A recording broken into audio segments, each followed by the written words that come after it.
I'm going to go ahead and read the next 3 chapters of Wayside School is Falling Down. We'll start with Chapter 10, Music. Excuse me, my allergies are horrible right now. Benjamin still hadn't told anybody he wasn't Mark Miller. His grades had never been better. Mark Miller is a lot smarter than Benjamin Nushmut, he thought. When they chose up teams for kickball, he was always the first one picked. Mark Miller is a better kicker than Benjamin Nushmut, he realized. The girls in the class liked him too. Mark Miller is better looking than Benjamin Nushmut, he decided. But unfortunately, he knew he had to tell Mrs. Jules his real name.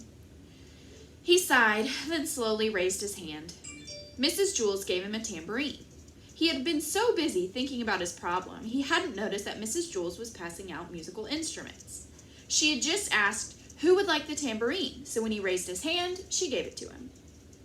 Who would like the triangle? Asked Mrs. Jules. Joe raised his hand, and Mrs. Jules gave it to him. Why is it called a triangle? Asked Joe. I don't know, said Mrs. Jules. Maybe because it's shaped like a triangle, suggested John. No, that can't be it, said Mrs. Jules. Then the tambourine would have to be called a circle. Maybe it was invented by a person named Joe Triangle, said Rondi. That's probably it, said Mrs. Jules. She held up the next instrument. It was a glockenspiel. Who would like the glockenspiel, she asked. Sherry raised her hand. Nobody asked why it was called a glockenspiel. It was obvious. Mrs. Jules gave the bells to Stephen. Why are they called bells? He asked. Nobody knew. Joy got the bongo drums. Todd got the bass drum. Jenny snared the snare drum. And Leslie got the kettle drum. When they banged on them, it hurt everybody else's eardrums. Mrs. Jules gave one cymbal to Calvin and the other cymbal to Bebe. DJ got the gong. The 3 Erics got kazoos. Mrs. Jules shouted, Uno, dos, tres, cuatro. The children all played their instruments. They shook, rattled, rocked, and rolled. Joy bonged her bongos. DJ gonged his gong. Sherry glockened her glockenspiel. Stephen jingled his bells. Calvin and Bebe slapped their cymbals together, and Joe's triangle went ting. But something didn't sound right. What's wrong, Mark? Mrs. Jules shouted over the music. Why aren't you playing the tambourine? My name's not Mark, said Benjamin. It's Benjamin Nushmut. I'm sorry for not telling you before. What? Asked Mrs. Jules. I can't hear you. My name isn't Mark, he said. It's Benjamin. Louder, said Mrs. Jules. So everyone played louder.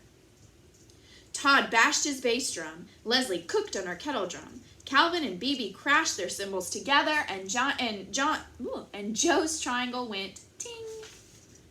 My name is Benjamin, shouted Benjamin. Mrs. Jules put her hand to her ear. Louder, she said. So everyone played louder. DJ kabonged his gong. Joy chongoed her bongos. Paul splacked his castanets. Jenny spaghettied her snare drum. Calvin and Bebe whammered their cymbals, and Joe's triangle went ting. My name's Benjamin Nushmut, hollered Benjamin Nushmut. Louder, yelled Mrs. Jules, so everyone played louder. The 3 Erics screamed into their kazoos. Calvin and Bebe ran to opposite sides of the room with their cymbals, then charged towards each other. Suddenly, the door flew open, and a man entered. Benjamin had never seen him before. The whole class became very quiet. It was Mr. Kidswatter, the principal. Calvin and Bebe screeched to a halt just in time. Their cymbals were less than an inch apart.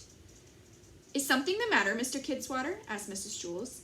Several teachers have complained about your music, said Mr. Kidswatter. Their students are having trouble learning. I understand, said Mrs. Jules. Good, said Mr. Kidswatter. He walked out of the room. Okay, you heard Mr. Kidswatter, said Mrs. Jules. We'll have to play louder so everyone can hear. Uno, dos, tres, cuatro.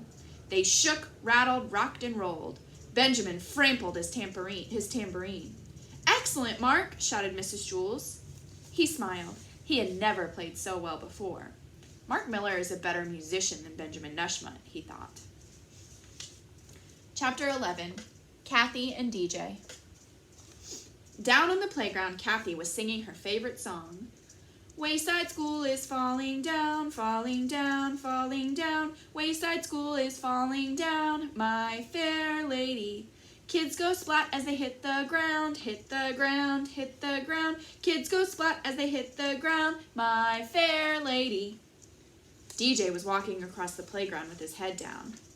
Hi, Dr. Jolly, said Lewis. Lewis called DJ Dr. Jolly because he was always smiling.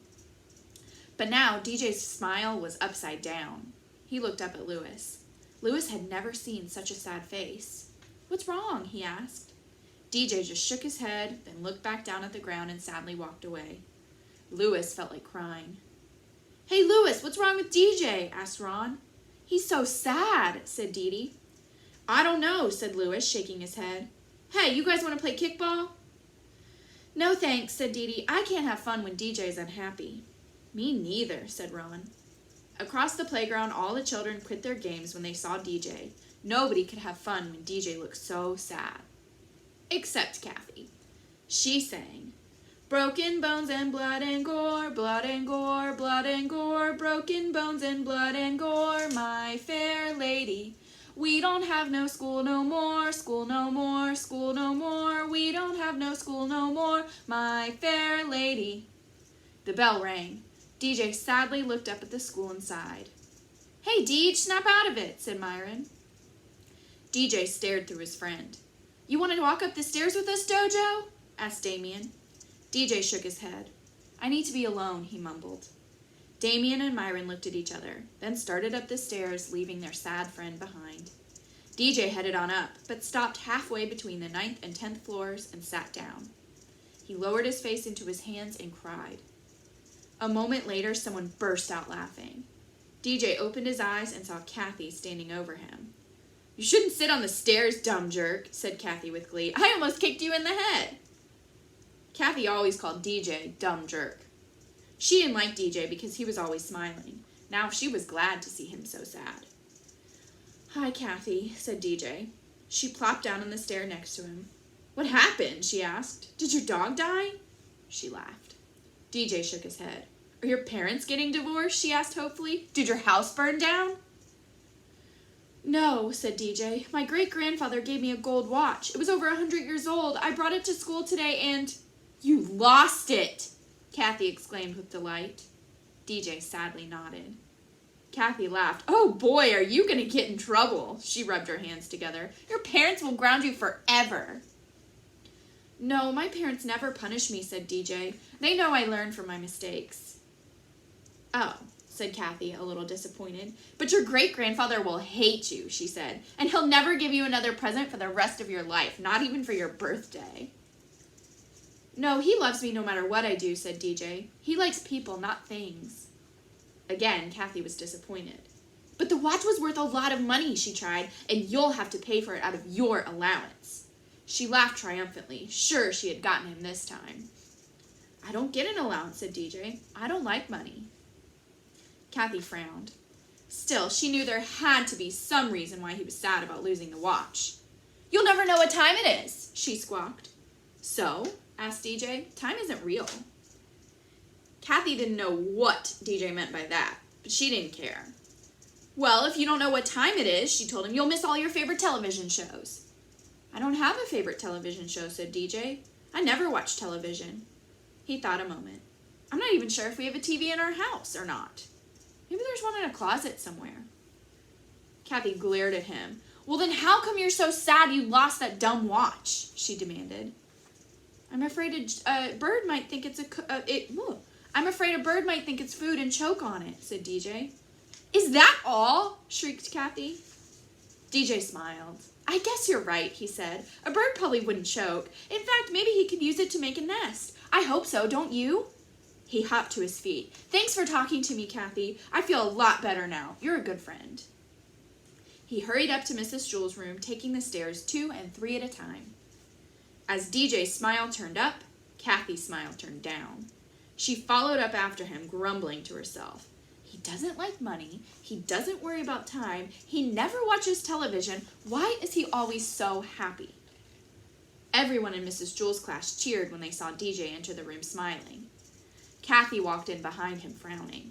Mrs. Jules was getting ready to show a movie. She gave DJ a piece of black construction paper. "Hey, look!" exclaimed Myron. "Audley found a watch!" Audley, the bird, dropped the watch on the windowsill. Kathy couldn't believe it. "It's DJ's," she griped. Myron gave the watch to DJ. "Here, you can have it, Kathy," said DJ with a big smile. "It's worth a lot of money, and this way you won't miss any of your favorite television shows." Kathy took the watch from him and put it around her wrist. "It'll probably just make my skin turn green," she groused. Mrs. Jules started the movie projector. Stephen turned off the lights. Damien pulled down the shades. DJ held the piece of black construction paper under his nose because his smile was so bright. Chapter 12, Pencils. Jason borrowed a pencil from Allison. When he gave it back to her, it was full of teeth marks. Allison held the pencil by its point. "Yuck," she said. "You chewed on it." Jason felt awful. It is very embarrassing to borrow somebody's pencil and then chew on it. "Sorry," he said. "I didn't do it on purpose." "You can keep it," said Allison. She dropped the pencil on Jason's desk, then raised her hand. "Mrs. Jules, can I go to the bathroom? I have to wash my hands. Jason slobbered all over my pencil." Everybody laughed. Jason turned red. "I'm sorry, Allison," he said. "I know it's a disgusting habit. I just can't help it." "Don't let Jason touch any of my books," said Allison as she headed out of the room. "He might eat them." Everybody laughed again. "Here, you can eat my book, Jason," said Todd. "I don't like it anyway." Mrs. Jules made Todd write his name on the blackboard under the word discipline. Jason was so mad at himself he broke the chewed-up pencil to bits. That wasn't a smart thing to do. "Everybody take out a pencil and a piece of paper," said Mrs. Jules. "It's time for our spelling test." Jason slapped himself on the forehead. "I'm so stupid," he thought. "Rondi, may I borrow a pencil, please?" he asked. Rondi made a face. "All my pencils are new," she said. "How do I know you won't eat it?" "I won't," said Jason. "I promise." "You better not," said Rondi. She gave him one of her pencils. It was new and freshly sharpened. Jason liked the way it smelled. "The first word is orchestra," said Mrs. Jules. Jason tried to remember how to spell orchestra. He stuck the back of the pencil in his mouth. "Second word, garbanzo." Jason chewed on the eraser. When the spelling test was over, Rondi's pencil was worse than Allison's. Jason looked at it in horror. He didn't even remember chewing it. "Oh no," he thought. "What am I going to do?" He stuck it inside his desk. "Jason, may I have my pencil back, please?" asked Rondi. "What pencil?" asked Jason. "The one I lent you," said Rondi. Jason opened his desk and pretended to look for it. "I don't know where it is," he said. "Mrs. Jules, Jason stole my pencil," called Rondi. "Jason, give Rondi back her pencil," said Mrs. Jules. He gave it to her. "You chewed on it!" exclaimed Rondi. Everyone laughed. "No, I didn't," said Jason. "Those are your teeth marks." "How can they be my teeth marks?" asked Rondi. She smiled. She was missing her 2 front teeth. "So," said Jason, "you don't chew pencils with your front teeth, you chew them with your back teeth." "How do you know?" asked Rondi.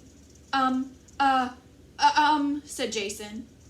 Mrs. Jules made Jason write his name on the board under the word discipline because he chewed Rondi's pencil, then lied about it. "And try not to eat the chalk," she said. Everyone laughed. Rondi threw the chewed-up pencil out the window. It hit Lewis on the head. Mrs. Jules gave Damien a stack of worksheets and asked him to pass them out. They contained arithmetic problems. Jason had to borrow another pencil. "Allison, may I borrow another pencil, please?" he asked. "Eat my socks," said Allison.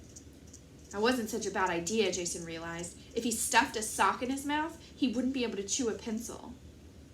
Myron looked at his worksheet.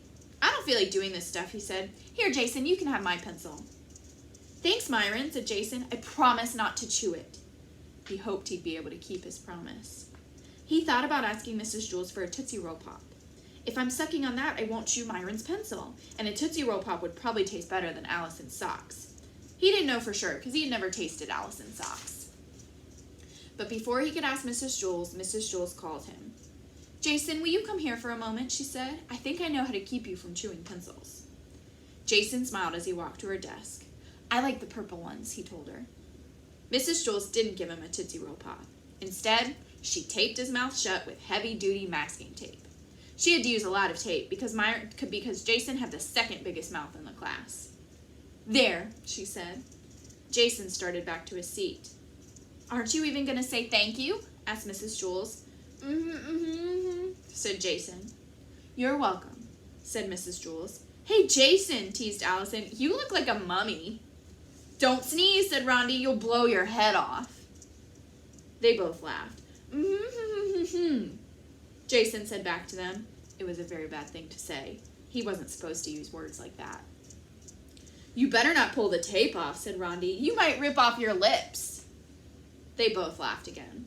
Jason had never been more embarrassed in his whole life. His ears burned as he set to work on the arithmetic problems. They were tough problems. Several times the pencil crashed against the tape, but the tape held firm.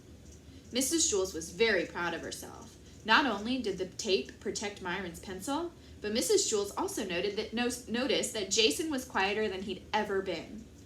"I should tape all their mouths shut," she thought. "Then they'd be so nice and quiet." It was such a good idea, she wondered why no other teacher had ever thought of it. The end. I'll read the next 3 tomorrow.